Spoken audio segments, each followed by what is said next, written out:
Welcome backs to Matrix kitchen. இப்போ நம்ம என்ன செய்ய போகிறோன்னா ஒரு காய்கறி சாப்பாடு செய்ய போகிறோம். அது எப்படின்னு மட்டும் பாருங்கள். அதுக்கு தேவையான பொருள் வந்து பெரிய வெங்காயம் 2, இவ்வளோ பெரிய வெங்காயம், அடுத்தது 2 பெரிய தக்காளி, அடுத்தது பிரியாணி இலை, 3 வரமிளகாய், அப்புறம் 3 ஏலக்காய், கொஞ்சம் புதினா, அடுத்து வெஜிடபிள் பார்த்திங்கன்னா கேரட்டும் பீட்ரூட்டு, ஒரு உருளைக்கிழங்கு. இப்போ நம்ம எப்படி செய்யலாம்னு பார்க்கலாம் வாங்க. இப்போது ஆயில் ஊற்றுறோம், ஒரு 3 டீஸ்பூன் அளவு.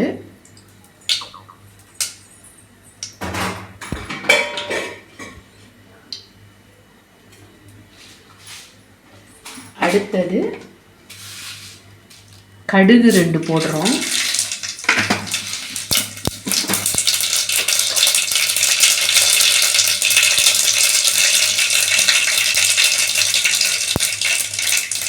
கடுகு பொரிஞ்சதும் பெரிய வெங்காயம்,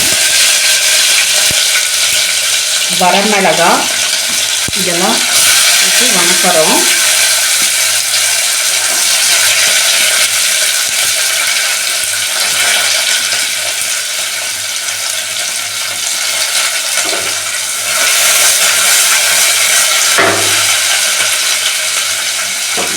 வெங்காயம் நல்லா சிகப்பாகணும்.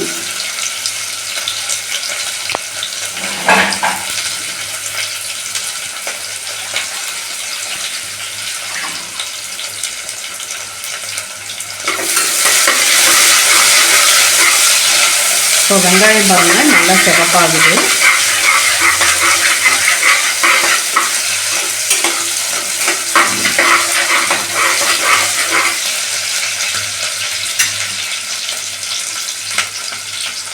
அடுத்தது தக்காளி,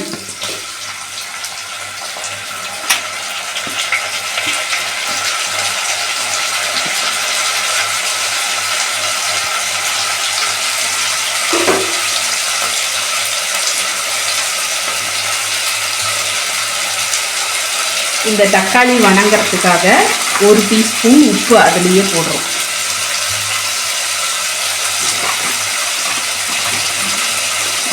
இந்த சாப்பாட்டுக்கு ஒரு 2 டீஸ்பூன் உப்பு போடணும். ஃபஸ்ட்டு 1 டீஸ்பூன் அளவு போட்டுக்கிறோம். ஸோ இந்த வெங்காயம் தக்காளி எல்லாம் நல்லா வணங்கணும். கொஞ்சம் மஞ்சள் பொடி,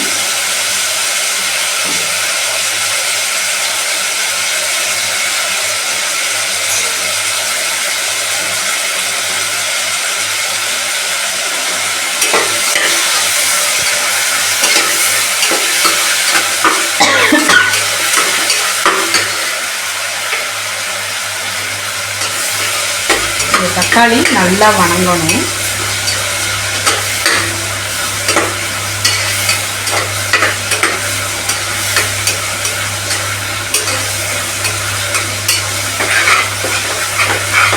வணங்கட்டும்.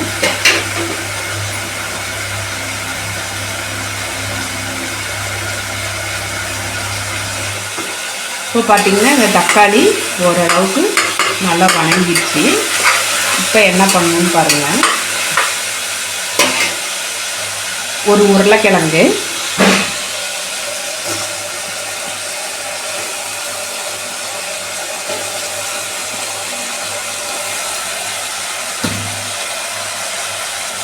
இது கூட கேரட்டு பீட்ரூட் நல்லா கழுவி 2 கேரட்டு 2 பீட்ரூட்டு அரிஞ்சு வச்சுருக்கேன்.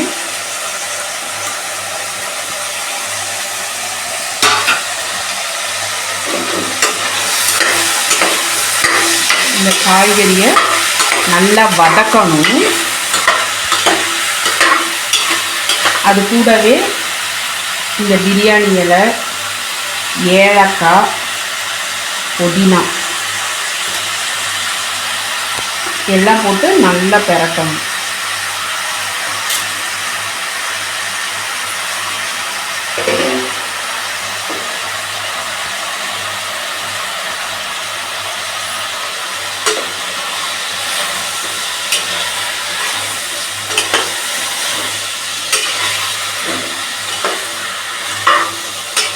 இது கூட கொஞ்சம் நான் கடையில் வாங்கின ஜிஞ்சர் கார்லிக் பேஸ்ட்டு தான் வச்சுருக்கேன்.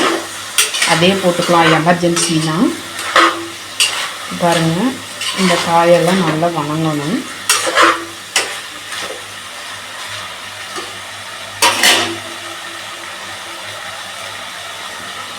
இந்த ஜிஞ்சர் கார்லிக் பேஸ்ட்டு கொஞ்சம் போட்டுக்கணும்.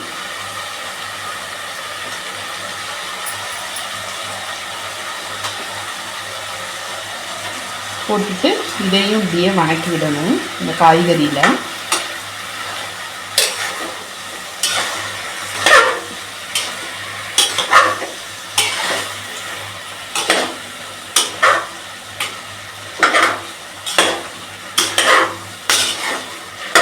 இந்த உருளைக்கிழங்கு, கேரட்டு, பீட்ரூட்டு எல்லாமே நான் இந்த சாப்பாட்டுக்கு வந்து கொஞ்சம் பீட்ரூட் தான் கூடுதலாக எடுத்திருக்கேன்.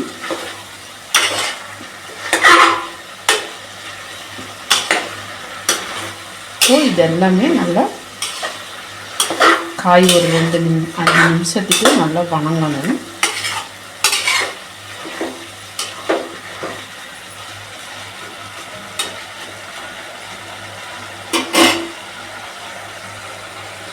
இது கூட லைட்டாக கொஞ்சம் வெறும் மிளகாத்தூள் காரத்துக்காக.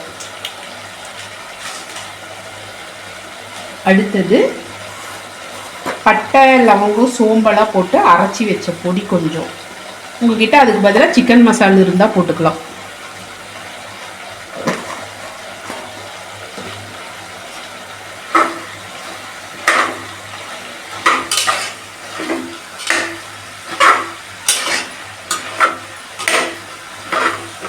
அப்படியும் இல்லைன்னா நீங்கள் இஞ்சி பூண்டு பேஸ்ட்டில் போட்டு அரைச்சிக்கலாம். பட்டை, லவங்கம், சோம்பு, கசகசா அதெல்லாம் இஞ்சி பூண்டு பேஸ்ட்டில் அரைச்சிக்கலாம். நான் தனியாக பொடி பண்ணி வச்சுருக்கிறதுனால அதை தனியாக போட்டுக்கிட்டேன். அப்படி நீங்கள் அந்த பட்டை லவங்கமே போடலன்னா கொஞ்சம் கரம் மசாலாவோ சிக்கன் மசாலாவோ ஏதாவது ஒன்று போட்டுக்கலாம் ஃப்ளேவருக்காக வேண்டி. பாருங்கள், இந்த காய் வந்து ஒரு 3/4 பதம் இதையே வெந்த மாதிரி இருக்கு பாருங்க.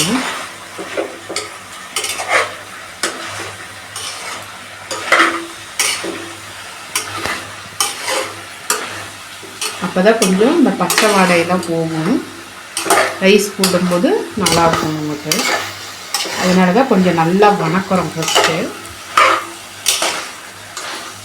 உங்களுக்கே தெரியும், ஃபஸ்ட்டு பாத்திரத்தில் போடும்போது காய் ஃபுல்லாக இருந்தது. இப்போ பாருங்கள் எப்படி வணங்காட்டியும் இதாக இருக்குது. நம்ம ரைஸ் போட்டு அளவாக தண்ணி ஊற்றி உப்பு போட்டுக்கலாம். ஒரு 4 டம்ளர் ரைஸ் எடுத்திருக்கேன், 400 கிராம் அளவு.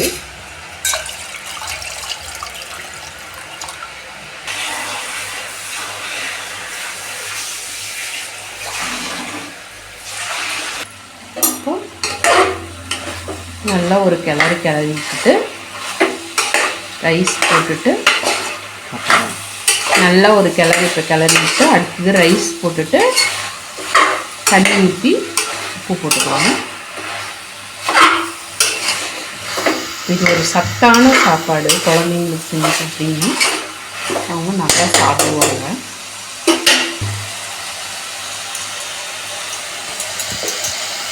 இப்போ இதில் ரைஸ் போட்டுக்கிறோம்.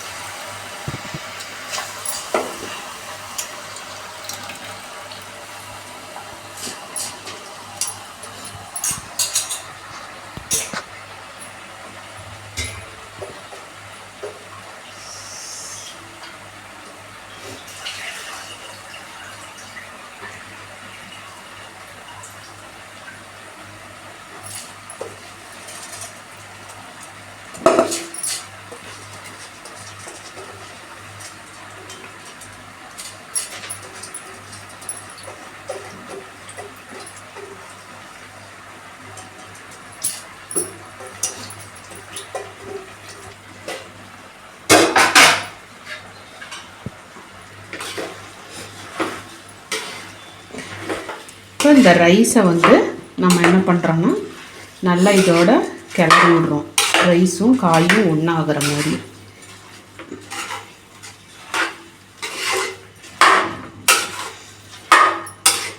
கிளறிட்டோங்களா? இதில் ரைஸு வேகிற அளவு தண்ணி ஊற்றுறோம்.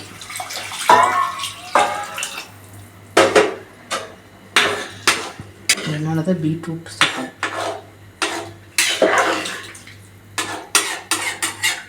இப்போ இதில் உப்பு பார்க்குறோம்.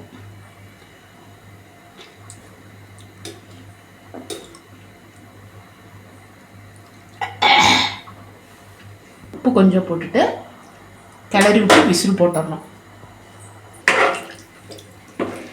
இப்படி கலக்கிட்டு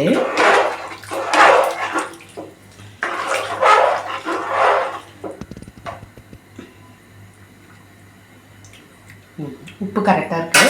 இப்போ விசில் போட்டுடலாம். இப்போ விசில் போடுறோம். 3 விசில் வந்தோடனே உங்களுக்கு காமிக்கிறேன்.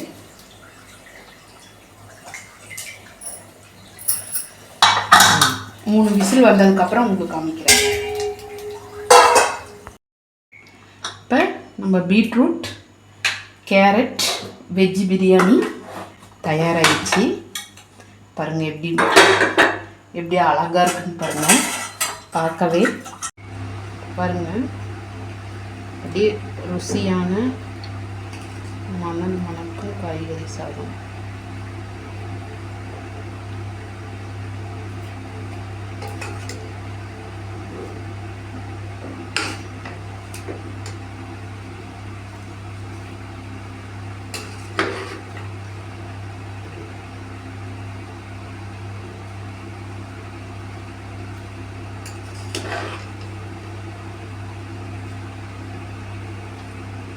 சாப்பிட்டிங்கன்னா செம்மையாக இருக்குங்க. அப்படி ஒரு டேஸ்ட்டாக இருக்கும்.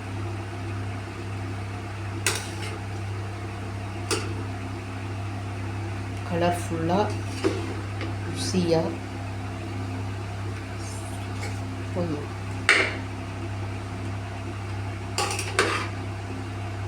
அவ்வளோதாங்க. இதை நீங்கள் செஞ்சு சாப்பிட்டு பாருங்கள். இப்போ நான் பிளேட்டில் போட்டு காமிக்கிறேன் பாருங்கள்.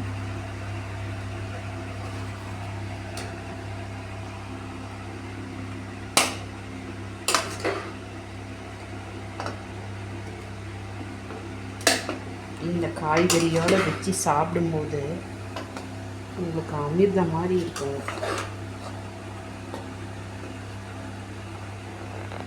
இது கூட தயிர் வச்சுக்கோங்க.